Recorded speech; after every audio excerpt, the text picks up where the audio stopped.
अवकाळी पावसाने त्र्यंबकेश्वर तालुक्यातील शेतकऱ्यांचे मोठ्या प्रमाणात नुकसान झाले आहे।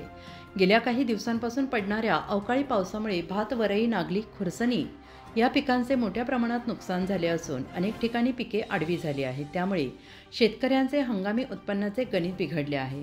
तालुक्यातील डोंगर पायथ्यावरील तसेच डोंगर भागातील शेतकरी या पिकांवरच आपला उदरनिर्वाह करतात। मात्र अवकाळी पावसामुळे पिके पाण्यात बुडाल्याने ओलाव्यामुळे खराब होण्याची भीती निर्माण झाली आहे। त्यामुळे शेतकरी मोठ्या चिंतेत असून शासनाने तात्काळ पंचनामे करून शेतकऱ्यांना आर्थिक मदत जाहीर करावी अशी मागणी शेतकरी वर्गातून होते आहे। स्थानिक प्रशासनाने तातडीने नुकसानग्रस्त भागांचा दौरा करून वास्तव परिस्थितीचा आढावा घ्यावा, तसेच पीक विमा कंपन्यांनी देखील शेतकऱ्यांच्या दाव्यांची त्वरित पूर्तता करावी अशी अपेक्षा व्यक्त केली जाते आहे। पावसानं काहीच ठेवलं नाही, आखी दाना झटकून गेला, आमच्या तोंडात घास येऊन परत झाला।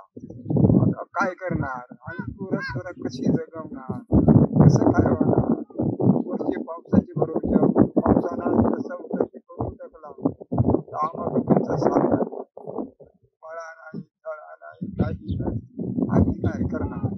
या सरकारनं आमची कोशिश करून कड्याखाली त्यांनी नगार ठेवून आमच्यावर काहीतरी आमची भरपाई करावी।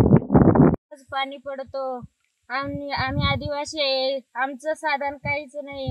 नागली, वरई, उडीद, भात गेला, काय खाणार आम्ही? आमची पोरं सोरं कशा जगवणार? सरकारने आमच्यासाठी केले पाहिजे थोडंफार काहीतरी, नाही तर काय करणार आम्ही? ना काम धंदा आम्हाला। उत्तर महाराष्ट्र न्यूज नेटवर्कसाठी रामदास शी, त्र्यंबकेश्वर।